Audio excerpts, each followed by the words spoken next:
الحمد لولیہ والصلاة علی نبیہ وعلی آلہ واصحابہ المتادبین بآدابہ اما بعد فاعوذ باللہ من الشیطان الرجیم بسم اللہ الرحمن الرحیم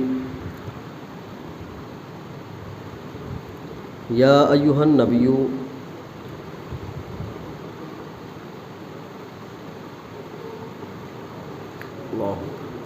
اعوذ باللہ من الشیطان الرجیم بسم اللہ الرحمن الرحیم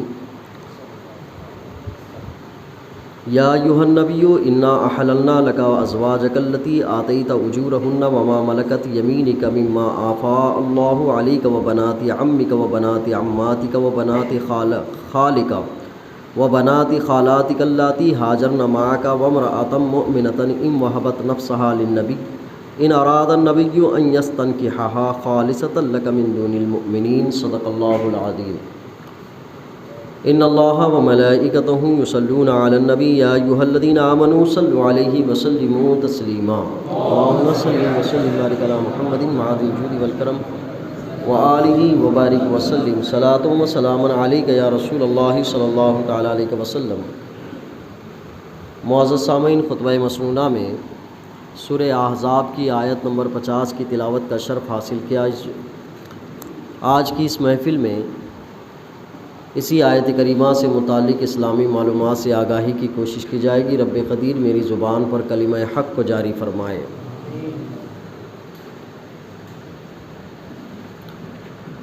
آج کی گفتگو میرے اور آپ کے آقا کریم صلی اللہ علیہ وسلم کی حیات مبارکہ کا ایک گوشہ، ایک پہلو، حضور کی ازدواجی زندگی اور معاشرت کے اصلاحی پہلو کے حوالے سے ہے۔ اللہ تبارک تعالیٰ نے دنیا میں مخلوق انسانی کو پیدا فرمایا تو اسے بندگی کا حکم دیا کہ انسان اور جن دونوں یہ مخلوق ایسی ہیں جو اللہ کی بندگی کریں۔ اس بندگی کے طور طریقے کے لیے اللہ تبارک تعالیٰ نے حضرت آدم علیہ نبی علیہ صلاۃ والسلام سے لے کر میرے حضور تک 1,24,000 کم و بیش انبیاء کرام دنیا میں مبعوث فرمائے۔ ہر نبی اسی قوم کے درمیان بھیجے جاتے تھے اور اس قوم کے طرز زندگی کی بہتر بنانے کا طریقہ وہ بیان کرتے تھے۔ قرآن پاک میں نبی کریم صلی اللہ علیہ وسلم کی بعثت کے تذکرے میں بھی ارشاد فرمایا، لقد من اللہ علی المؤمنین اذ بعث فیہم رسولا منہم یتلو علیہم آیاتہ۔ لقد من اللہ علی المؤمنین اذ بعث فیہم رسولا منہم، انہی میں سے ایک رسول پیدا فرمائے، رسول بھیجے انہی میں سے۔ رسول کا انسانی اور بشری شکل میں ظاہر ہونا یا پیدا کیے جانا اللہ تبارک تعالیٰ نے اس لیے رکھا ہے تاکہ انسانی زندگی کو صحیح طور پر طرز زندگانی ملے کہ کیسے زندگی گزارنا ہے۔ میرے آقا کریم صلی اللہ علیہ وسلم نے اپنے اعلان نبوت فرمایا تھا تو کچھ لوگوں نے کہا تھا کہ نبی آپ کیسے ہو سکتے ہیں، آپ تو ہمارے درمیان رہتے ہیں، کھاتے ہیں، پیتے ہیں، چلتے ہیں، آپ بازار بھی جاتے ہیں، نبی تو فرشتے ہونا چاہیے جو ہمارے درمیان نہ ہو۔ فرشتوں کو اللہ نے اس لیے مبعوث نہیں فرمایا کہ وہ طرز زندگی کا طریقہ کہاں سے دیں، طرز زندگی کا طریقہ دینے کے لیے انہی میں سے ایک ہونا چاہیے۔ تو انبیاء کرام کو اللہ تبارک تعالیٰ نے بشری تقاضوں کے ساتھ دنیا میں مبعوث فرمایا۔ بشری تقاضے کا معنی ہوا کہ انسان کی جو ضروریات ہوتی ہیں ان ضروریات کے ساتھ دنیا میں بھیجا۔ نبی کریم صلی اللہ علیہ وسلم دنیا میں تشریف لائے، اپنی 40 سالہ مدت حیات میں آپ نے اپنے نبی ہونے کا اعلان نہیں فرمایا۔ اس سے قبل آپ کی زندگی میں بچپن تھا اور جوانی کا ایک دور تھا، پھر ازدواجی زندگی کا ایک مرحلہ تھا کہ آپ نے ایک نکاح بھی فرمایا تھا۔ نکاح ایک انسانی زندگی کی ایسی ضرورت ہے، اگر اس پر غور سے دیکھا جائے تو ایک اچھی معاشرت اچھے نکاح پر ٹکی ہوئی ہے، اچھی سوسائٹی ایک اچھے نکاح پر ٹکی ہوئی ہے۔ کہ ایک انسان مرد اور عورت کے اختلاط کے ساتھ ایک اچھی سوسائٹی کو ترتیب دیتا ہے، اور یہ صرف اسلامی نقطہ نگاہ نہیں ہے بلکہ انسانی طرز زندگی کا ایک طریقہ ہے کہ ایک اچھی سوسائٹی بنانا ہو، اچھی معاشرت بنانا ہو تو اچھے نکاح کا انتخاب کریں۔ دنیا میں آج لوگ کسی بھی شعبہ حیات سے جڑے ہوئے ہوں، نکاح کے معاملے میں وہ سنجیدہ ہیں، اس حیثیت سے کہ کسی کو اپنی بیوی بنانا ہو یا کسی کو اپنا داماد بنانا ہو تو وہ سوچتے بہت ہیں، اور اپنی زندگی کے اس معیار کو صحیح منہج، صحیح طریقے پر رکھنے کے لیے وہ اپنے بنائے ہوئے طور طریقوں میں جو سب سے اچھا طریقہ ہوتا ہے اسی کو اختیار کرتے ہیں تاکہ ایک اچھی زندگی ملے۔ ایسا نہیں ہوتا کہ چلتی راہ پر کسی آدمی کا انتخاب ہو جائے کہ تم میرے گھر کے داماد بن جاؤ، یا ایسا بھی نہیں ہوتا کہ چلتی راہ پر کوئی خاتون مل جائے تو اس سے کہہ دیا جائے کہ تو میری زوجہ بن جا۔ ایسا نہیں ہوتا، اس لیے کہ اس کے نگاہ میں لڑکی یا لڑکے کے انتخاب میں اچھا گھر، اچھی سوسائٹی یا اچھا خاندان ہوتا ہے، اس کے بغیر وہ نکاح کو جلدی تجویز نہیں کرتا، چاہے وہ کسی بھی مذہب سے تعلق رکھتا ہو۔ تو نکاح مطلقاً انسانیت میں ایک اچھی سوسائٹی کو ترتیب دینے کے لیے، اور ہر مذہب میں کچھ قانون ہیں، طریقے ہیں کہ ایک ہم اچھی سوسائٹی ترتیب دیتے ہیں۔ آج ہمارا موضوع یہ نہیں ہے کہ دیگر مذاہب میں کیا پہلو ہیں، وہ کتنے نفع بخش ہیں، کتنے فائدہ مند ہیں، اور اسلامی نقطہ نگاہ میں اس سے زیادہ کیا فائدہ ہے۔ اسلامی احکام کو سمجھنے سے پہلے کچھ بنیادی باتیں سمجھنا ہو۔ ایک یہ کہ اسلام کا کوئی قانون صرف چند لوگوں کی رہنمائی کے لیے نہیں ہے، یا چند لوگوں کے منہج یا چند لوگوں کی زندگی کو ٹھیک کرنے کے لیے نہیں، بلکہ ایک نظام حیات ہے، ایک قانون کلی ہے، دنیا کے ساری انسانیت کے لیے اس میں عمل کی گنجائش بنتی ہے، ساری انسانیت کے لیے۔ دوسرا یہ کہ اس میں قانون جو ہے یہ وقتیہ نہیں ہے، یہ تادیر ہے، قیامت تک کا ہے۔ اس کے اندر لچک بھی ہے، لیکن لچک کے لیے دوسری رہنمائی کی ضرورت پڑتی ہے۔ ایک پہلے سمجھیں کہ یہ قانون ساری انسانیت کے لیے، دوسرا یہ کہ یہ قانون بڑا پائیدار ہے، لمبا چلنے والا، اور تیسرا یہ کہ یہ قانون فطرت انسانی کے موافق ہے۔ فطرت انسانی، فطرت کو سمجھنا ہو تو یوں سمجھ سکتے ہیں کہ اللہ تبارک تعالیٰ نے بہت ساری صفات کے ساتھ انسان کو پیدا فرمایا، اور اس انسان کو پیدا کیے جانے میں اس کی کئی صفات ایسی ہیں جو پیدا ہونے کے ساتھ لے کر آیا ہوا ہے، اور کچھ صفات ایسا ہیں جو پیدا ہونے کے بعد اس نے خود اپنے اندر پیدا کی۔ تو جو پیدا ہونے کے ساتھ لے کر آیا ہے اس کو فطرت بھی کہتے ہیں، اس کو ودیت کی ہوئی صفت بھی کہتے ہیں۔ اگر آپ کے جدید لہجے میں کہا جائے، جب بھی آپ کوئی نیا موبائل لیتے ہیں تو کچھ ایپ کمپنی کی طرف سے اپلوڈ ہو کر آتے ہیں، اور کچھ بعد میں ہم اور آپ اپنی ضرورتوں کے حساب سے زائد کر لیتے ہیں، لیکن جب بھی موبائل خراب ہوتا ہے یا لاک ہو جاتا ہے، پھر اس کو جب فارمیٹ کیا جاتا ہے تو جتنے ایکسٹرا ہیں سب ختم ہو جاتے ہیں، سوائے اس کے جس کمپنی کی طرف سے ایڈ ہیں وہ اندر رہتے ہیں، اتنے ہی باقی رہتے ہیں۔ فطرت انسانی اسی انداز کی ہے۔ قانون الہی انسانی فطرت کے تقاضے سے، آپ اس کو یوں سمجھیں، قرآن نے کہا وَجَعَلْنَا نَوْمَكُمْ سُبَاتًا، ہم نے نیند تمہارے لیے ایک آرام اور سہولت کے لیے بنائی۔ جعلنا نومکم سباتا، نیند سہولت اور آسانی کے لیے بنائی۔ انسان 8-10 گھنٹے مشقت، محنت، جستجو، پسینہ بہانے کی کوشش کے دور سے گزرتا ہے، تو پھر اس کے بعد دوسرے دن جو تیار ہوتا ہے وہ نیند کی وجہ سے تیار ہوتا ہے۔ اس کی انرجی، اس کی طاقت، اس کے اندر جستجو یہ نیند کی وجہ سے آتی ہے۔ تو سکون اور طمانینت یہ اس میں رکھی ہے۔ اگر یہ فطرت انسان کے اندر اپلوڈ ہوئی ہے، کوئی انسان پوری کوشش کر لے، دن بھر جاگا رہے، رات بھی جاگ لے، پھر دوسرے دن بھی جاگے، آپ دوسری رات کیا کرے گا؟ سوئے گا، سونے کی تیاری کرے گا، تو آپ سب کہیں گے سونے کی تیاری تو چھوڑو، جہاں بیٹھے گا سو جائے گا۔ اس لیے کہ اب اس کے اندر کی عیب جو ہے اپیل کرتی ہے کہ اب تمہیں تمہارے جسم کو راحت دینا ہے، تو اس کو کہتے ہیں فطرت۔ انسان اسلامی قانون جو ہے وہ فطرت کے موافق ہے۔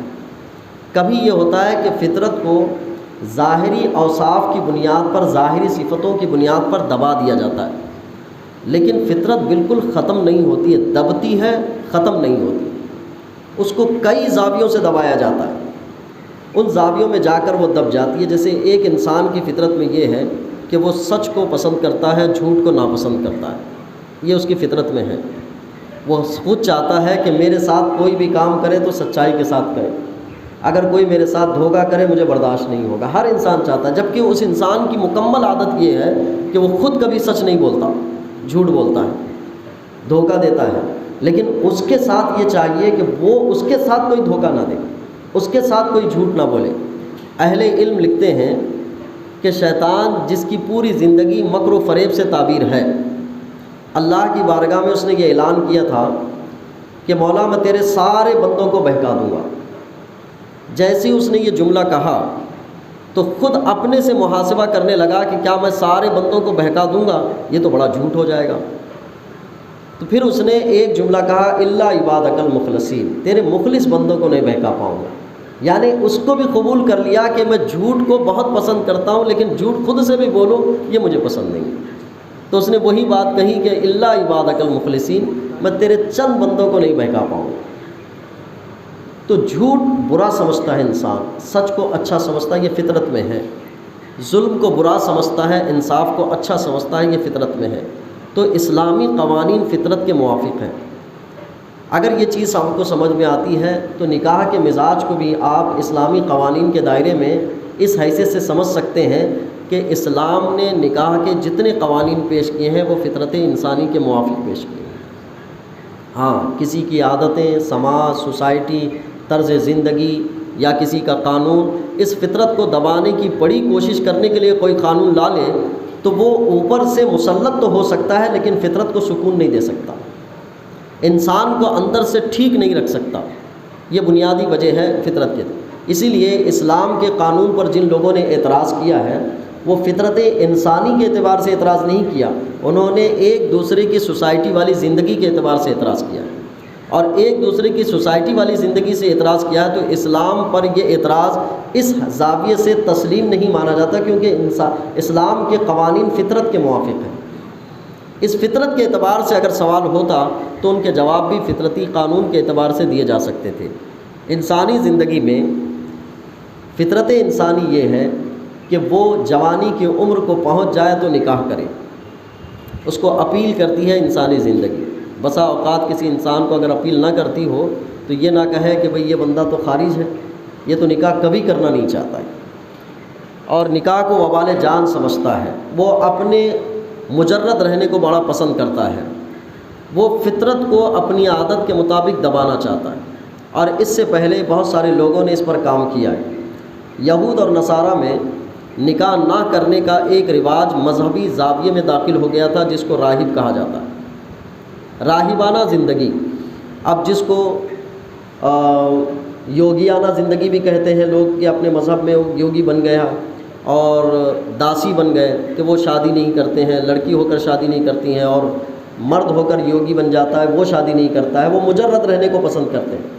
تو مجرد رہنے کو پسند کرنا یہ فطرت انسانی کو دبانے والی عادت ہے، اور جب فطرت انسانی کو دبایا جاتا ہے تو ایک وقت تک دبایا جا سکتا ہے، لیکن پھر جب اس فطرت کو کہیں موقع ملے گا تو وہ ابھر جائے گا۔ یہی وجہ ہے کہ کنیساؤں میں اور گرجا گھروں میں، پھر مندروں کے ان لوگوں میں جنہوں نے مجرد زندگی کو پسند کیا تھا، جب فطرت انسانی ابھری تو پھر ان کی وہ عادت جو تھی وہ عادت بالکل پیچھے ہو گئی اور فطرت انسانی نے اپنا مظاہرہ کیا۔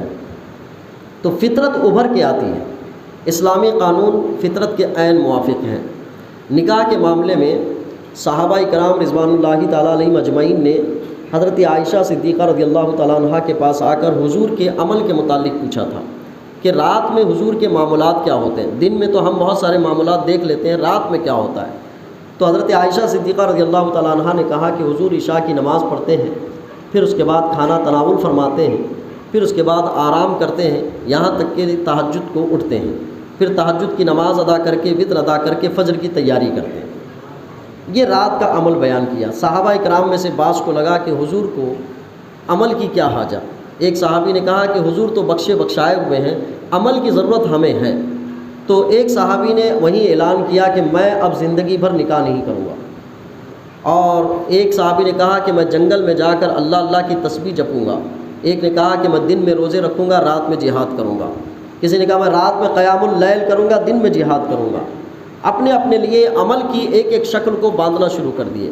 میرے آقا کریم صلی اللہ علیہ وسلم نے صحابہ کی اس گفتگو کو سنا تو ارشاد فرمایا کہ تم میں اللہ کے نزدیک مجھ سے زیادہ پرہیزگار کون ہے اور مجھ سے زیادہ اللہ سے ڈرنے والا کون ہے؟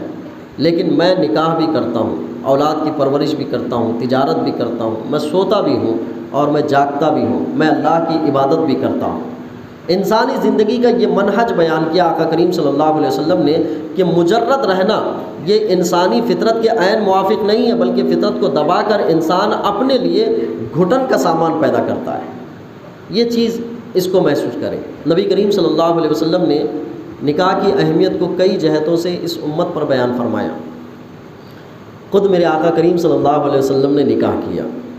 حضور نے امت کے لیے احکامات جو بیان کیے، جو قرآن کے پیغام سے ہے، وہ 4 نکاح ہے کہ ایک بندہ مومن 4 نکاح تک اپنے پاس رکھ سکتا ہے، 4 بیویوں کو رکھ سکتا ہے، اور خود اپنے لیے انتخاب فرمایا۔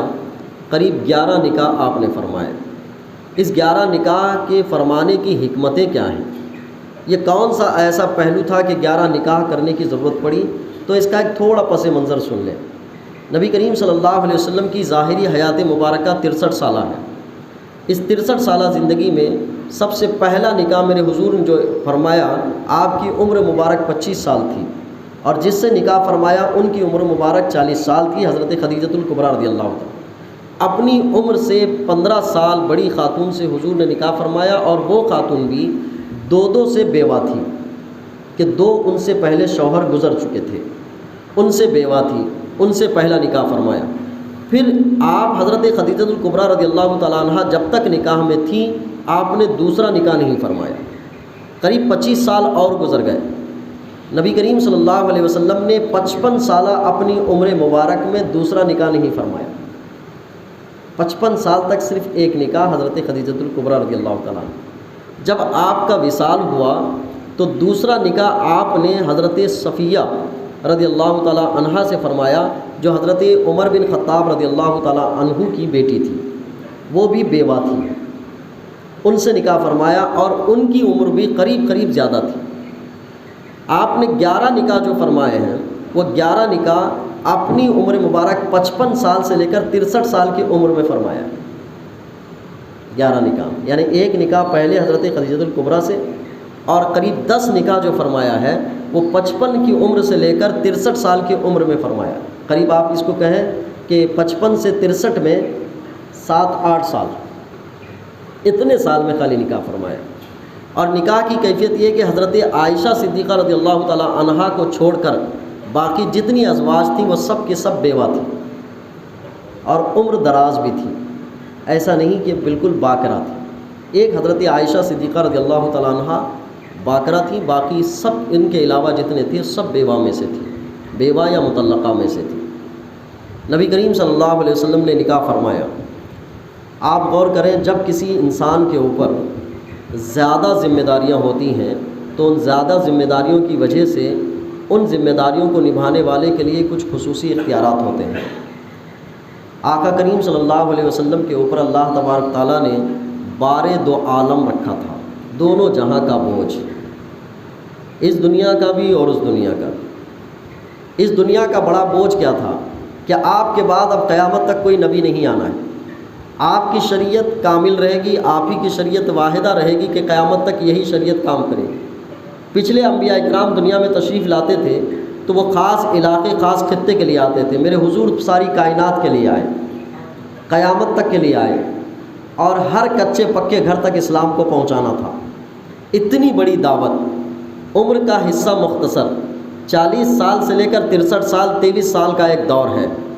23 سال میں اسلام کی بنیادوں کو مضبوطی سے ان زمینوں پر جمع دینا اور ایسے افراد کو تیار کرنا کہ جس کے ذریعے سے اسلام کا شجر پوری دنیا پر سایہ بکھیر دے، ایک بہت بڑی ذمہ داری تھی۔ یہ جو دنیا اس بار دنیا کی تھی، اور ایک بار آخرت بھی ہے۔ کہ کل قیامت میں اللہ تبارک و تعالیٰ جو بندوں کی بخشش کا آپ کو مزدہ دے گا وہ بھی ایک ہے، جس کو میرے امام نے ان لفظوں کے سہارے سے بیان فرمایا تھا، جس کو بار دو عالم کی پرواہ نہیں، اس کی نافذ حکومت پہ لاکھوں سلام۔ اب بار دو عالم کا لفظ آتا ہے تو میرے استاد کا ایک لفظ مجھے یاد آتا ہے، جب بھی بار دو عالم آتا ہے تو ایک لفظ آتا ہے، وہ کبھی ہمارے جلسوں پہ تبصرہ کرتے ہوئے کہتے تھے جن کے اوپر اللہ تبارک تعالیٰ نے بار دو عالم رکھا ہے وہ عشاء کے بعد سو جاتے تھے، تم رات 3 بجے تک جلسہ کرتے رہتے، پتہ نہیں کون سا دین تم پہنچا رہے، تو 3 بجے تک تم جلسہ کرتے ہو، ایسا لگتا ہے کہ تمہاری زندگی میں کل اسلام پہنچانا تمہارا ذمہ دیا گیا۔ جن کے ہاتھوں بار دو عالم رکھا گیا تھا وہ عشاء کی نماز کے بعد سو جاتے تھے، تو بار دو عالم حضور نبی کریم صلی اللہ علیہ وسلم کو عطا کیا گیا، اور اس کے بعد اتنی بڑی ذمہ داری۔ اب دین کے شعبہ جات کئی حصوں میں ہیں، ان شعبہ جات میں سے ایک حصہ خواتین کا ہے، بلکہ خواتین کے حصے کو ہم شمار کریں تو جتنے اقوال ہم پڑھتے ہیں دنیا کی درستگی کی ایک ضمانت عورتوں کی درستگی سے ہے کہ وہ ٹھیک ہو جائیں تو دنیا، بلکہ سب کہتے بھی ہیں کہ ایک خاتون کا ٹھیک ہونا ایک خاندان کا ٹھیک ہونا ہے، بلکہ کئی خاندانوں کا ٹھیک ہونا ہے۔ ایک مرد کا ٹھیک ہونا ایک کنبے کا ٹھیک ہونا ہو سکتا ہے، ایک خاتون کا ٹھیک ہونا ایک خاندان کا ٹھیک ہونے کے برابر ہو سکتا ہے۔ عورت کے اندر یہ بات رکھی ہوئی ہے۔ نبی کریم صلی اللہ علیہ وسلم کے نکاح کے مقاصد میں سے ایک مقصد یہ تھا کہ کثرت ازواج کے ذریعے سے اسلام کی دعوت و تبلیغ میں تیزی لائی جائے، اور دوسرا یہ مرحلہ کہ انسانی زندگی جو اعتدال پر آتی ہے وہ ہے نکاح کے ذریعے سے، اور زندگی جو بگڑتی ہے وہ نکاح کے عدم توازن کی بنیاد۔ بیوی اچھی ملی تو زندگی اچھی ہو جائے گی، بیوی ٹھیک نہیں ہوئی تو زندگی خراب ہو جائے گی، اور مختلف صحن اور سوچ و فکر کی خواتین ہوتی ہیں۔ میرے آقا کریم صلی اللہ علیہ وسلم مختلف طبیعت مختلف مزاج کی خواتین کو اپنے حرم میں رکھ کر امت محمدیہ کو درس عطا فرمایا کہ ایسی خواتین کے ساتھ بھی انسانی زندگی یوں چلا جا سکتی ہے، یوں چلی جا سکتی ہے۔ حضرت زینب بنت جہش رضی اللہ تعالیٰ عنہ، آپ پہلے حضرت زید کے نکاح میں تھی۔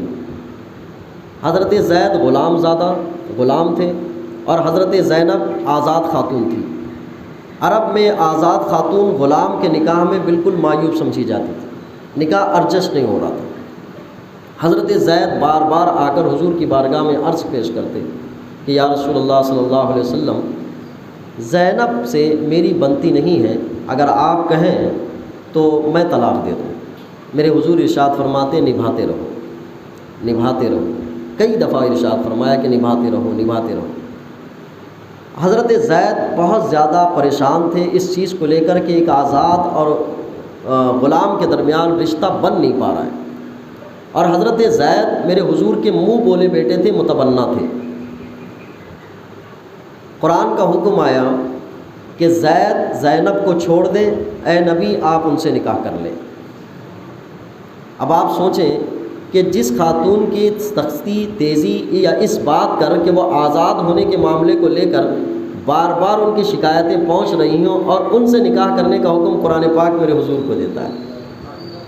آپ تو بولیں کہ بھئی آج کل کی کیفیت میں کہ جس عورت کی کہانی آپ بار بار سنا دیں تو لوگ سن تو لیں، لیکن بعد میں کہا جائے کہ آپ اس سے نکاح کر لو تو بندہ کہے گا کہ واہ آپ ہم کو ڈال رہے ہیں یہ باتیں، یہ کہانی آپ سے ہمارے اور آپ کے ساتھ ہوگی۔ نبی کریم صلی اللہ علیہ وسلم نے حضرت زید کے طلاق دینے کے بعد عدت گزرنے کے بعد حضرت زینب سے نکاح فرمایا۔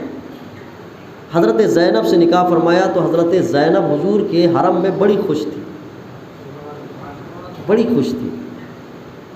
ایک چیز یہ ہوئی کہ مختلف طبیعتوں کی خواتین کے ساتھ زندگی گزارنے کا طرز، یہ میرے حضور کے کثرت نکاح کی ایک وجہ ہے، کیونکہ نکاح ٹوٹتے ہیں صرف اس بنیاد پر کہ کسی کی طبیعت کسی سے جمتی نہیں، اور آج دنیا نے تو نکاح کے لیے ایک بالکل بایو ڈاٹا بنایا ہے۔ شادی.com پر آپ جائیں تو لڑکے لڑکی کے انتخاب میں اتنے بڑے فارم ہیں کہ بھرنا پڑتا ہے کہ آپ کس چیز کو پسند کرتے ہیں، آپ شاپنگ کتنے مرتبہ پسند کرتے ہیں، آپ فلم دیکھنے کو کتنے مرتبہ پسند کرتے ہیں، آپ ترکاری میں کیا پسند کرتے ہیں، گوشت میں کیا پسند کرتے ہیں، آپ بیوی سے کیا ایکسیپٹ کرتے ہیں، اور بیوی سے پوچھا جاتا ہے کہ آپ شوہر سے کیا ایکسیپٹ کرتے ہیں، کیا چاہتے ہیں آپ، پورا کالم بھرا جاتا ہے۔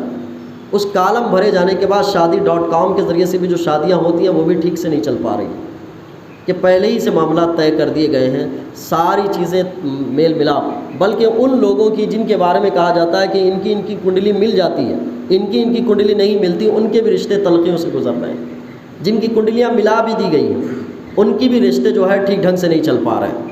تو کنڈلیاں ملائی گئی، شادی.com پر سارے مزاج ملا دیے گئے، تب بھی ان کی شادیوں میں تلخیاں چل رہی ہیں۔ میرے حضور نے ہر طرح کے آدمی کے ساتھ، ہر طرح کی عورت کے ساتھ رشتہ نبھانے کے طریقے عطا فرمائے کہ کیسے گزارے جاتے ہیں۔ ایک فائدہ یہ تھا کہ کثرت ازواج کی، دوسرا فائدہ یہ تھا کہ آقا کریم صلی اللہ علیہ وسلم نے اپنے ماتحتوں کی دلجوئی فرمائی۔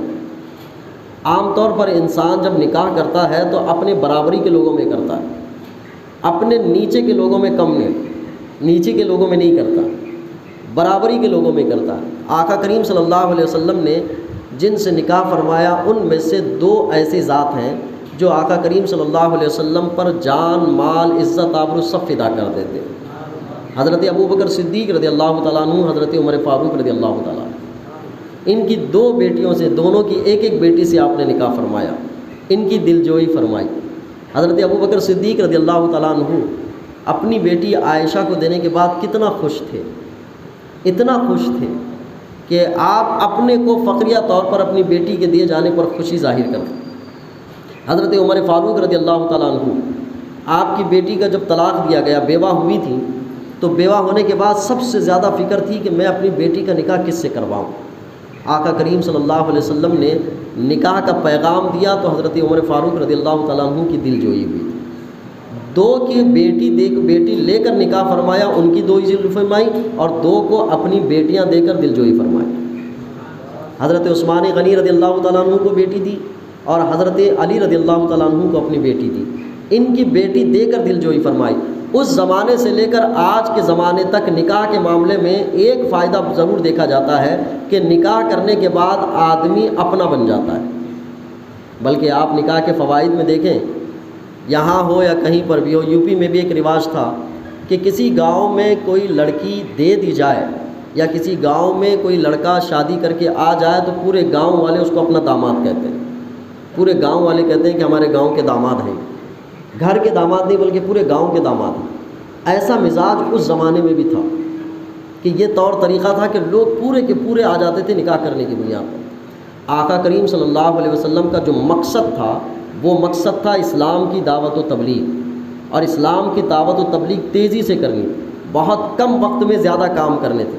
تو نکاح کے ایک اہم مقاصد میں یہ تھا کہ مختلف طبیعت کی خاتونوں کو اپنے حرم میں رکھ کر زندگی کے معیار کو ٹھیک کرنا، اور دوسرا یہ تھا کہ اسلام کی ان خواتین کے ذریعے سے نکاح کر کے اسلام کو دھیرے دھیرے قبیلوں اور لوگوں کے درمیان آسانی سے لاگو کر دینا، کہ اسلام قبول کر لیا جائے، اسلام کے دامن میں آ جائیں اور محبتیں بڑھ جائیں، ایک دوسرے کی رغبتیں، ایک دوسرے کے درمیان قربت پیدا ہو جائے۔ ایک مقصد یہ بھی تھا کہ نکاح کر لیں۔ آپ غور کریں کہ اتنے نکاح کے درمیان اگر کوئی یہ عنصر نکالنے کی کوشش کرتا ہے کہ جنس پرستی کی بنیاد پر نکاح کیے تھے، ایسے دور میں کہ اگر آپ اس دور کا جائزہ لیں تو نبی کریم صلی اللہ علیہ وسلم نے جب پہلا نکاح فرمایا تھا، آپ اپنی پورے شباب پر تھے، 25 سالہ عمر مبارک تھی، اعلان نبوت 40 سال کی عمر میں فرمایا تھا، تو اس وقت کفار مکہ نے بڑے بڑے آفر دیے تھے اور یہ بات کہی تھی کہ آپ اس دعوت و تبلیغ سے رک جائیں، اس کے مقابل میں اگر آپ چاہتے ہیں عرب کی کوئی خوبصورت سے خوبصورت خاتون ہو تو آپ کے نکاح میں لا دیا جائے، آپ چاہیں تو حکومت چاہتے ہیں تو حکومت دے دی جائے۔ لیکن اس موقع پر بھی میرے آقا کریم صلی اللہ علیہ وسلم نے اپنی اس جوانی کے اس دور میں بھی جنس پرستی کی ایک کہانی، ایک شعبہ، ایک خیال بھی نہیں رکھا، بلکہ یہی رکھا کہ میں اس دعوت و تبلیغ سے پیچھے نہیں آتا، اگرچہ تم میرے ہاتھ پر سونے کے پہاڑ رکھ دو، سونے کے پہاڑ رکھ دو تب بھی نہیں۔ تو جس وقت حکومت بننے جا رہی ہے، جس وقت قوم آپ کے سامنے بڑے بڑے آفر لے کر آ رہی ہے، جس وقت دشمنان اسلام آپ کو آمادہ کرنے کے لیے لڑکیوں کے آفر کر رہے ہیں، شادیوں کے آفر کر رہے ہیں، لیکن اس وقت بھی میرے آقا کریم صلی اللہ علیہ وسلم اس پر توجہ نہیں فرماتے ہیں، اور جن سے بھی نکاح فرمایا اگر جنس پرستی کی کیفیت ہوتی تو اس وقت کا ماحول یہ تھا کہ کوئی شخص نکاح کا بڑا اچھا خواہش مند ہوتا تو وہ سیبہ سے نکاح نہیں کرتا تھا، وہ باقرہ سے نکاح کیا کرتا تھا۔ اس زمانے کی کہانی یہ تھی کہ باقرہ سے نکاح کرنے کو بہت زیادہ پسند کرتے تھے، بلکہ خود میرے آقا کریم صلی اللہ علیہ وسلم نے اس امت کو مزاج دیا کہ جب تم نکاح کرو تو باقرہ سے کرو۔ آقا کریم صلی اللہ علیہ وسلم نے ایک صحابی کے چہرے پر خوشی دیکھی اور خوشی کے ساتھ ساتھ شادی کے کچھ اثرات دیکھے۔ میرے حضور نے ارشاد فرمایا لگتا ہے کہ تم نے نکاح کیا ہے، تو ان صحابی نے عرض کیا کہ یا رسول اللہ ہاں میں نے نکاح کیا ہے۔ حضور نے ارشاد فرمایا کہ باقرہ سے نکاح کیا کہ سیبہ سے؟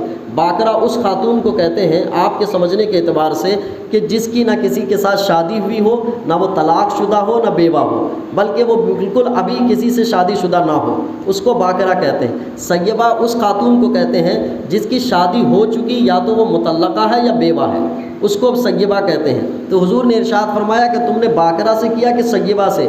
ان صحابی نے عرض کی کہ یا رسول اللہ میں نے سیبہ سے کیا ہے۔ میرے حضور ارشاد فرماتے ہیں تم باقرہ سے کرتے تو تمہارے لیے زیادہ اچھا ہوتا کہ وہ تم سے محبت کا کھیل کھیلتی، تم اس سے محبت کا کھیل کھیلتے۔ تو محبت کا کھیل کرنے کے معاملے کو لے کر حضور نے اس امت کے لیے باقرہ پسند فرمایا، اور خود اپنے لیے 11 ازواج میں سے 10 ازواج مطلقہ یا بیوہ رکھے۔ اس کو کہیں گے کہ کیا یہ جنس پرستی کی کیفیت میں آتا ہے؟ اور عمر مبارک کون سی کہ قریب 55 سال سے لے کر 63 سالہ دور میں 8 سال کی مدت میں اتنے نکاح خالی میرے حضور نے فرمایا۔ اس سے پہلے صرف ایک خاتون جن کی عمر قریب 65 سال ہو چکی تھی، اور میرے حضور کی عمر اس وقت 53 سال یا 55 سال ہوتی تھی، اس خاتون کے ساتھ آپ نے پورے مکمل 25 سال گزار دیے۔ اس وقت کوئی جنس پرستی کا کوئی مسئلہ نہیں تھا۔ مدینے کی سرزمین تو ریاست مدینہ کے قیام کا وقت تھا۔ آقا کریم صلی اللہ علیہ وسلم کی بارگاہ میں بڑے بڑے دور دراز سے لوگ قبیلے والے آتے تھے اور اسلام کے دامن میں داخل ہوتے تھے۔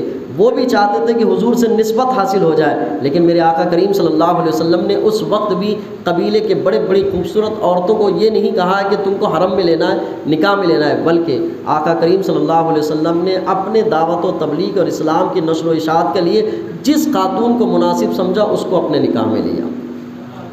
مقصد اسلام کی دعوت و تبلیغ تھی، مقصد ایک اچھے معاشرے کو ترتیب دینا تھا، مقصد ایک اچھا نظام حیات انسانیت کو دینا تھا۔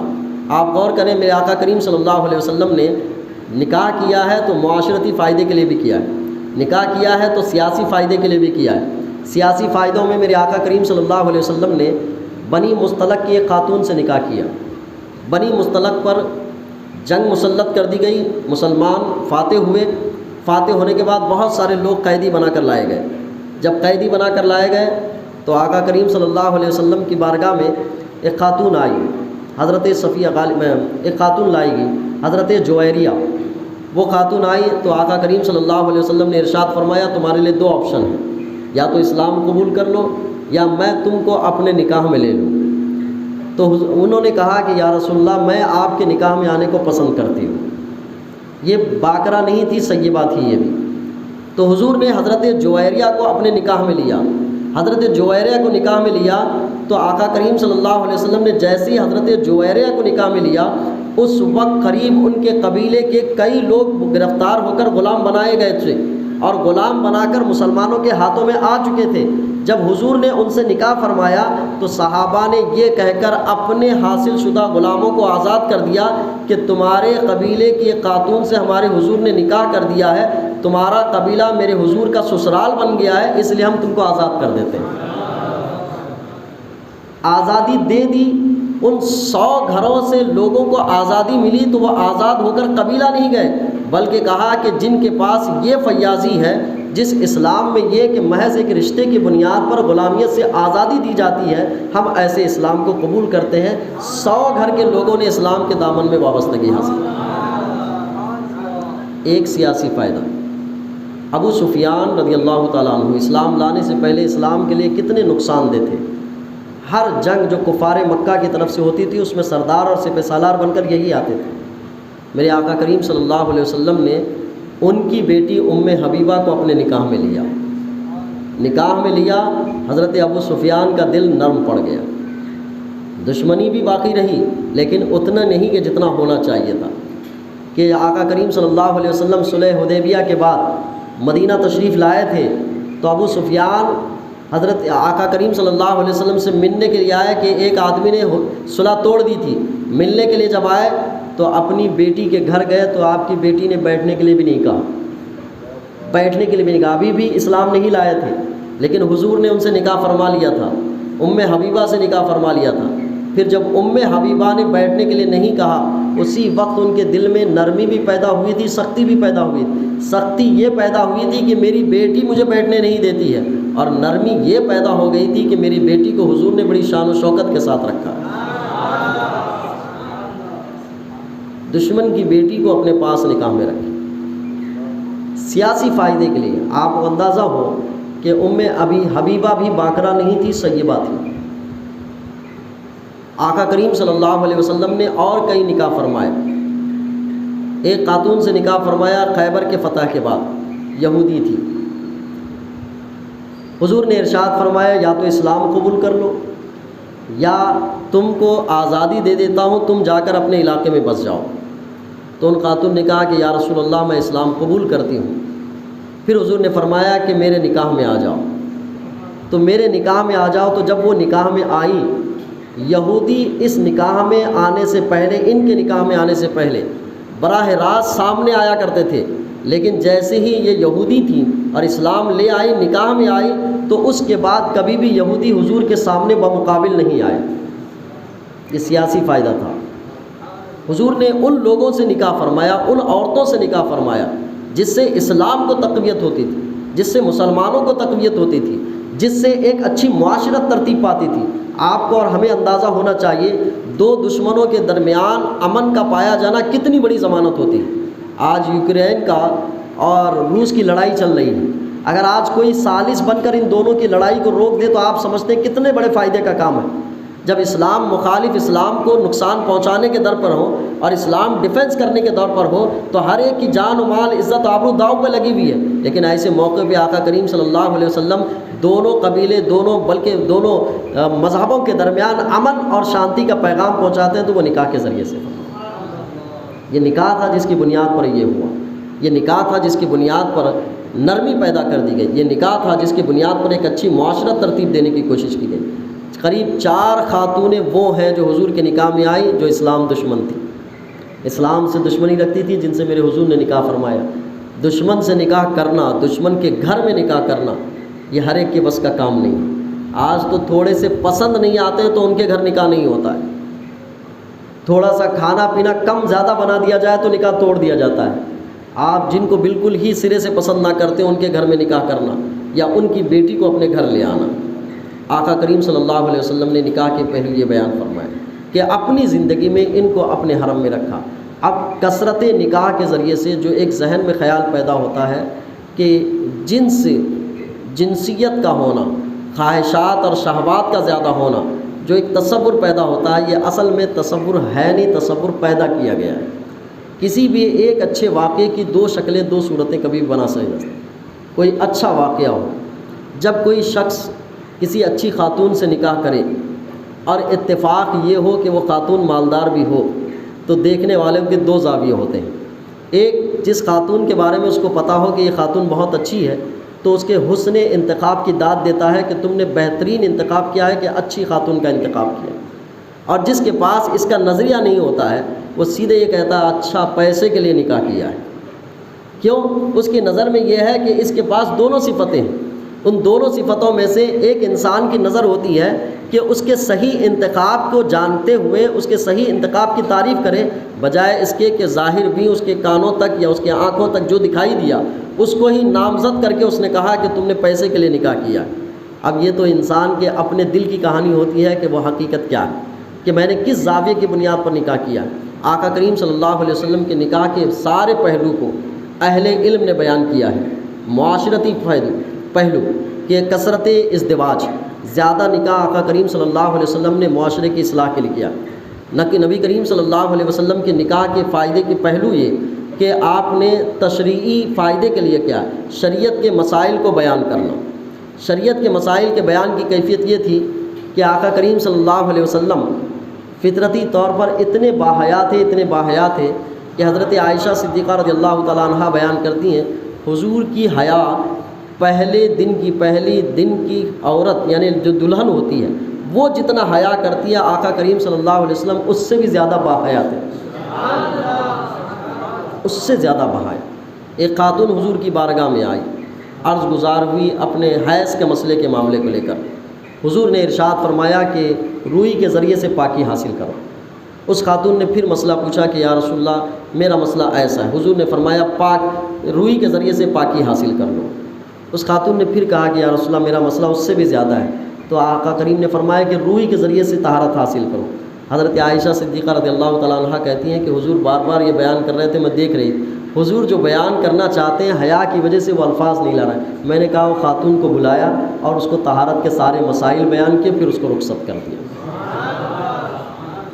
تشریعی اختیارات، تشریعی فائدے کے لیے، شریعت کے مسائل کو واضح طور پر بیان کرنے کے لیے۔ آپ کو اور ہم جانتے ہیں کہ دنیا کا ایک حصہ عورتوں سے جڑا ہوا ہے، اور وہ عورتیں دنیا کے مسائل پیدا بھی کرتی ہیں، دنیا کے مسائل میں پیدا شدہ مسائل کو حل بھی کرتی ہیں۔ نبی کریم صلی اللہ علیہ وسلم نے ازدواج کی کثرت کی بنیاد اس پر بھی رکھی کہ ان عورتوں کے ذریعے سے دین کا جو اصل شعبہ ہے اس کو ٹھیک کیا جائے، اور جو عورتوں کے درمیان یہ پختہ عقیدہ ہوتا ہے، جب کسی روایت کو رسم کو پکڑ لیتے ہیں تو وہ کسی کی نہیں سنتے، صرف رسم و رواج کو سنتے ہیں۔ یہ کہانی آج بھی ہے ہمارے پاس۔ ایک شریعت کا فتویٰ ہوتا ہے، ایک خواتین کا فتویٰ ہوتا ہے۔ مسئلہ لوگ ہم سے شریعت کا پوچھ کر جاتے ہیں، جب خواتین کے دارالافتاء میں پہنچتے ہیں تو پھر فتویٰ پھر ان کا چلتا ہے۔ یہ زمانہ جاہلیت میں بھی یہ تھا کہ ایسے طور طریقے رائج تھے۔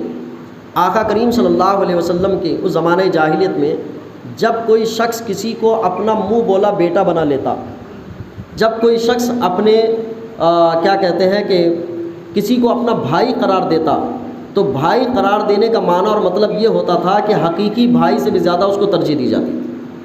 کسی کو منہ بولا بیٹا بنا لیتے تھے تو اپنے حقیقی بیٹے سے بھی زیادہ ترجیح دیتے تھے۔ اس سے اتنے معاشرتی نقصان ہوتے تھے کہ جب کوئی آدمی اپنے بیٹوں سے ناراض ہوتا، اس کو میراث سے بے دخل کرنا ہوتا، اپنی جائیداد میں سے کوئی بھی حصہ نہیں دینا ہوتا، تو اپنے پسندیدہ کسی بھی آدمی کو پکڑ لیتا اور یہ کہتا یہ میرا بیٹا ہے، اور بیٹا کہہ دیتا تو اس کی میراث جاری ہوتی، اس کی جائیداد اس کے پاس جاتی، فلاں چیز جاتی، اور یہ جو حقدار تھے وہ حق سے محروم ہو جاتے۔ ایسی کہانیاں بھی ہوتی۔ اور جس کو منہ بولا بیٹا بنا لیا جاتا تھا تو اس منہ بولے بیٹے بنائے جانے کے بعد اس پر حق میراث جاری ہو جاتی تھی، اور اس کو حقیقی بیٹے کا درجہ دیا جاتا تھا، جو انسانیت کے لیے بالکل ہی ایسے رشتے کا نبھانا اور ایسے بنانا معاشرت کو نقصان دہ بنتا تھا۔ آقا کریم صلی اللہ علیہ وسلم نے نکاح کیا تو ایسے غلط عقیدے اور نظریے کی توڑ بھی پیدا فرمائی۔ کسی کے لیے مسئلہ بیان کرنا آسان ہوتا ہے، عمل کر کے دکھانا بڑا مشکل ہوتا ہے۔ جیسے یہی مسئلہ بیان کر لینا کہ بیوہ سے نکاح کر لینا اچھی چیز ہے، بیان کرنا آسان ہے لیکن عمل کی طرف کوئی آتا نہیں۔ مطلقہ سے نکاح کرنا بہت اچھی چیز ہے لیکن کوئی بیان کر دیتا ہے لیکن عمل کی طرف کوئی نہیں آتا۔ تو زمانہ جاہلیت میں بھی ایسے مسائل بیان کیے جا سکتے تھے لیکن عمل کی طرف کوئی نہیں آتا۔ آقا کریم صلی اللہ علیہ وسلم نے حضرت زینب بنت جحش رضی اللہ تعالیٰ عنہ سے نکاح کیا تو اپنے منہ بولے بیٹے حضرت زید کی بیوہ تھی، حضرت زید کی بیوی تھی۔ اب منہ بولا بیٹے کا مطلب یہ ہوا کہ لوگ کہیں گے آقا کریم صلی اللہ علیہ وسلم نے نکاح سے اپنے آپ کو اسی لیے روکا تھا کہ دشمنان اسلام مجھ پر طعنہ دیں گے اور مجھے یہ الزام لگائیں گے کہ دیکھو اپنی بہو سے نکاح کر لیا، یہ طعنہ دیں گے۔ تو رب تبارک تعالیٰ نے ارشاد فرمایا اے نبی لوگوں کے طعنے کو مت دیکھو بلکہ ان سے نکاح کر لو۔ اس رسم کو توڑنا تھا کہ منہ بولا بیٹا حقیقی بیٹا نہیں ہوتا ہے، منہ بولا بیٹا صرف نسبت دینے کے لیے منہ بولا بیٹا ہے، حقیقی بیٹا نہیں ہوتا۔ حضرت زید کو حضور نے منہ بولا بیٹا بنایا اور ان کی مطلقہ سے آپ نے نکاح کیا، لوگ طعنہ دینے لگے کہ بہو سے نکاح کرنے لگ گئے ہیں۔ تو آقا کریم صلی اللہ علیہ وسلم کی دلجوئی کے لیے قرآن کہتا ہے ما کان محمد ابا احد من رجالکم ولکن رسول اللہ خاتم النبیین۔ آپ لوگ اے لوگو محمد تمہارے مردوں میں سے کسی کے باپ نہیں۔ یہ جو منہ بولا بیٹا بنایا گیا ہے وہ حقیقت میں بیٹے نہیں ہیں، قرآن وضاحت کر دیتا ہے کہ اب منہ بولے بیٹے کو بنانے کے بعد اس کے ساتھ جو رشتے کے معاملے زمانے جاہلیت میں تھے، میرے آقا کریم صلی اللہ علیہ وسلم نے حضرت زینب سے نکاح کر کے اس جہالت کی رسم کو توڑا ہے۔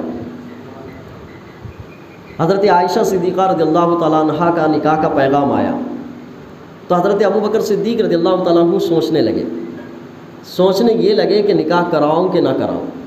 کیوں؟ اس لیے کہ حضور نے حضرت ابوبکر صدیق رضی اللہ تعالیٰ عنہ کو اپنا بھائی کہا تھا، اور بھائی کی بیٹی سے نکاح جائز نہیں ہوتا. اور یہ حقیقی بھائی کی بیٹی سے نکاح جائز نہیں ہوتا ہے جو بھتیجی ہوتی ہے. لیکن یہاں حضور نے حضرت ابوبکر صدیق کو بھائی کہا تھا، تو حضرت ابوبکر صدیق سوچنے لگے کہ میں اب بھائی کہا گیا ہے تو میں اپنی بیٹی کا نکاح کراؤں کہ نہیں. حضور نے ارشاد فرمایا حقیقی بھائی کی بیٹی سے نکاح منع ہے، تم میرے منہ بولے بھائی ہو. اس رسم کو توڑا حضور نے، حضرت عائشہ صدیقہ رضی اللہ تعالیٰ عنہا سے نکاح کیا. آپ غور کرو، اصلاح معاشرہ کے ہمارے پاس جلسے ہوتے ہیں، بڑی تقریریں ہم بولتے ہیں کہ اقرب میں آپ شادی کر سکتے ہیں، آپ محرم میں شادی کر سکتے ہیں، سفر میں شادی کر سکتے ہیں، آپ کو بالکل اسلام اجازت دیتا ہے. کتنے لوگ عمل کرتے ہیں؟ اگر یہی کام عمل کر کے ہو کہ آپ اس میں بھی شادی کرنا شروع کر دیں، اقرب والے دنوں میں بھی شادی کرنا شروع کر دیں، تب لوگ عمل پہ آئیں گے. میں قریب 10 سال سے یہ مسئلہ بیان کر رہا ہوں، آج تک فنکشن ہالوں کا اقرب میں خالی ہی دیکھتا ہوں. اس لیے کہ جب تک آپ عملی پہلو کی طرف سے کوئی قدم نہیں بڑھائے گا تو دوسرا کوئی آنے والا نہیں. آپ جہیز کی لعنتوں پہ بھی دیکھ لیجیے، آپ تقریریں خوب پہ خوب ہو رہی، عملی طور پر کوئی آنا جائے. میرے آقا کریم صلی اللہ علیہ وسلم نے معاشرت کے اس پہلو کی رد کے لیے ایسے نکاح فرما کر معاشرت کی غلط رسموں کی تردید فرمائی تھی. نکاح کے مقاصد میں سے ایک مقصد یہ تھا کثرت ازواج.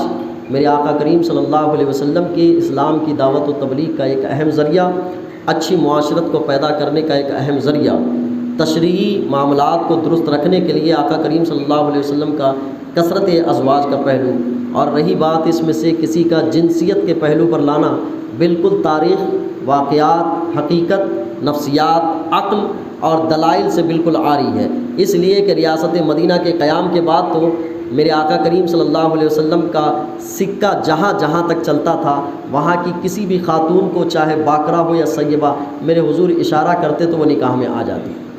لیکن میرے حضور نے ان سے نکاح کیا ہے جو خاتون ذہین ہو، فتین ہو، سمجھدار ہو، آپ کی دعوت و تبلیغ میں معاون بن سکتی ہو، آپ کی ذمہ داریوں کو سمجھ سکتی ہو. اور ایسی صورت ہوتی ہے کہ اگر جنسی تسکین کا سامان پہنچانے کی بات ہو تو جب کوئی آدمی جنسی تسکین کا سامان پہنچانے کے لیے کسی خاتون سے نکاح کرتا ہے تو قریب قریب اس کا غلام بن جاتا ہے. اس کو پانے کے لیے وہ ہر طرح کے کام کرنے لگ جاتا ہے. لیکن میرے آقا کریم صلی اللہ علیہ وسلم کے حرم میں ایک وقت میں 9 خواتین تھیں، اور روز کا خرچ میرے جو حضور عطا کیا کرتے تھے، کبھی کبھار وہ جمع ہو کر کہتی تھیں کہ روزانہ کا خرچ کافی نہیں ہوتا ہے، تھوڑا سا بڑا لینا چاہیے.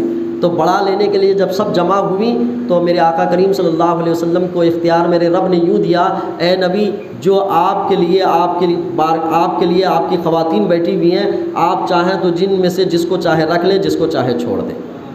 آپ جس کو چاہے رکھ لیں. آپ کے چھوڑ دینے کے بعد وہ پھر آپ کے پاس آنا چاہتی ہیں تو آپ پھر ان کو رکھ لے سکتے ہیں. آپ ان کو چاہے رکھ لیں چاہے چھوڑ دیں. تو عام طریقہ تو یہ ہوتا ہے کہ جنسی تسکین کے سامان پیدا کرنے کے لیے انسان اس کے کہے ہوئے پہ جاتا ہے. لیکن آقا کریم صلی اللہ علیہ وسلم نے جتنے بھی نکاح فرمائے ہیں، سماجی پہلو کی اصلاح کے لیے نکاح فرمائے، سیاسی پہلو کی اصلاح کے لیے نکاح فرمائے ہیں، اور آپ معاشرتی پہلو کی اصلاح کے لیے یعنی نکاح فرمائے ہیں. آپ نے نکاح کیا ہے تو انسانیت کو اچھی زندگی اور طرز زندگی دینے کے لیے آپ نے نکاح فرمایا ہے. تو اس بنیاد پر فرمایا ہے کہ عورتوں کو سلیقہ زندگی دیا جائے، عورتوں کے ذریعے سے تربیت اولاد کے سلیقے سکھائے جائیں، عورتوں کے ذریعے سے میرے آقا کریم صلی اللہ علیہ وسلم انسانی زندگی کے شعبہ حیات میں اصلاحی پہلو کے طور طریقے سکھائیں. آقا کریم صلی اللہ علیہ وسلم محبت کے طریقے سکھائیں. آقا کریم صلی اللہ علیہ وسلم چند کے درمیان رہتے ہوئے اچھائی اور اپنائیت کو نبھانے کے طور طریقے سکھائیں. میرے آقا کریم صلی اللہ علیہ وسلم ازواج مطہرات میں جس خوش اسلوبی کے ساتھ رہا کرتے تھے، اس کی احادیث پڑھتے ہیں تو ہمیں لگتا ہے کہ ہم کسی کے درمیان میں بھی اچھے سے زندگی گزار سکتے ہیں. میرے حضور اپنی ازواج مطہرات کے درمیان آپس میں محبت پیدا کرنے کے لیے ارشاد فرماتے ہیں، کل قیامت میں بلکہ جنت میں مجھ سے زیادہ وہ خاتون میری بیوی قریب ہوگی جس کا ہاتھ سب سے زیادہ لمبا ہوگا. حضور نے ارشاد فرمایا، ساری ازواج مطہرات نے اپنے اپنے ہاتھوں کو بانس سے ناپنا شروع کر دیا کہ ہاتھ کس کا لمبا ہے. حضرت صفیہ کا غالباً ہاتھ لمبا ہے، حضرت سودا کا، ہاتھ لمبا آ گیا تو وہ خوش ہوئی کہ ہاں میرا ہاتھ سب سے زیادہ لمبا ہے، میں حضور کے ساتھ جنت میں سب سے زیادہ قریب ہوں گی۔ تو میرے حضور نے ارشاد فرمایا ہاتھ لمبے ہونے سے مراد حقیقت میں نہیں بلکہ جس کا داد و دہش میں ہاتھ لمبا ہو۔ تو حضرت زینب بنت جہش کے لیے تعریف ارشاد فرمائی کہ زینب بنت جہش یہ داد و تحسین میں زیادہ رہا کرتی ہیں۔ پھر حضرت خدیجہ کی فضیلت میں حضور نے بیان فرمایا کہ اس خاتون کا میرے اوپر احسان ہے، میں نے بہت سارے لوگوں کا احسان چکایا ہے، اس خاتون کا احسان رب تبارک تعالیٰ قیامت میں اس کا اجر عطا فرمائے۔ تو حضرت خدیجہ کی سلوک اور حضرت خدیجہ کے ساتھ یہ طریقہ بیان فرمایا۔ حضرت عائشہ رضی اللہ تعالیٰ عنہا سے محبت کی کہانیاں تو ہم نے بارہا سنی ہیں، حضرت صفیہ ہیں، حضرت سودا ہیں، ان سے بھی محبت کی کہانیاں میرے حضور نے ارشاد فرمائی کہ کیسے کیسے حضور محبت فرمایا۔ حضرت صفیہ اور حضرت سودا میں ایک مرتبہ یہ ہوا کہ کھیر بنائی گئی تھی، اور کھیر بنانے کے بعد حضرت صفیہ نے حضرت سودا کو کھیر گال پر لگا دی تو عام طور پر جب کھیر کو گال پہ لگایا جائے تو ایک حرف شکایت بنتی ہے۔ حضور کی بارگاہ میں آئے، عرض کرنے لگی کہ یا رسول اللہ دیکھیں تو صحیح، سودا نے جو ہے مجھے یہاں کھیر لگائی ہے۔ تو آقا کریم صلی اللہ علیہ وسلم مسکرائے، کھیر کا کٹورا دیا، کہا کہ ہر چیز کا بدلہ ہوتا ہے، یہ کھیر لو تم اس کے گال پہ لگا دو، کہا اس کے گال پہ لگا۔ تو وہ آئی تھی شکایت کے لیے کہ کچھ بولیں، لیکن محبت کی سوغات لے کر گئی۔ ایسے طرز زندگی میرے آقا کریم صلی اللہ علیہ وسلم نے ازواج مطہرات کے درمیان عطا کی تھی۔ بہت سارے پہلو ہیں، مختصر سے محفل میں اس کی بہت ساری گنجائش ہے۔ ایک بات آپ تک پہنچانا چاہتا ہوں، اسلام اور مسلمانوں کے خلاف ہر جانب سے الغار ہے، ہر زاویے سے، تجارت، معیشت، سوچ، فکر، سیاست، سماجیات، اصلاح، اخلاق، تزکیہ نفس، ہر شے پر حملے ہیں۔ اور اس حملے کے زد میں وہ انسان بہت آسانی سے آ سکتا ہے جو اسلام کی اچھائی اور سچائی کو پہلے سے واقف نہ ہو، وہ آدمی فوراً آ سکتا ہے اس میں۔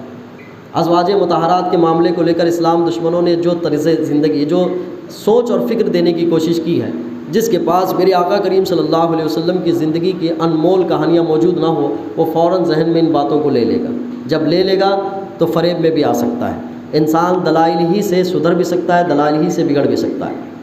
تو یہ کہانیاں بار بار کسی کے ذریعے سے بھی سننے کو ملے گی۔ آج کا عنوان اس زاویے سے اس لیے رکھا گیا تھا کہ اسلام دشمنوں نے میرے آقا کریم صلی اللہ علیہ وسلم کی سیرت پر داغ لگانے کے لیے یہ طریقہ ایجاد کیا تھا کہ کثرت ازواج، پھر کم عمر میں حضرت عائشہ صدیقہ رضی اللہ تعالیٰ عنہا سے نکاح کرنا، یہ حضور کی زندگی کے اس پہلو کو ظاہر کرتی ہے کہ آپ آخر وقت میں جنسیت کے خواہاں تھے، خواہشات نفسانی کے عادی ہو چکے تھے اس کی طرف، جبکہ تاریخی شواہد، عقلی شواہد اور معاشرتی پہلو اور اس زمانے کے طرز زندگی، ان ساری چیزوں کو رکھا جائے تو یہ بات بالکل بھی 1% بھی نظر نہیں آتی۔ میرے آقا کریم صلی اللہ علیہ وسلم کے لیے رب تبارک و تعالیٰ سونے پہاڑوں کو سونا بنانے کے لیے تیار ہو، اور میرا رب کریم آقا کریم صلی اللہ علیہ وسلم کے سب کچھ دینے کے لیے تیار ہو، تو کیا دنیا کی سب سے بہترین خواتین کو میرے حضور کے حرم میں نہیں رکھتا ہو؟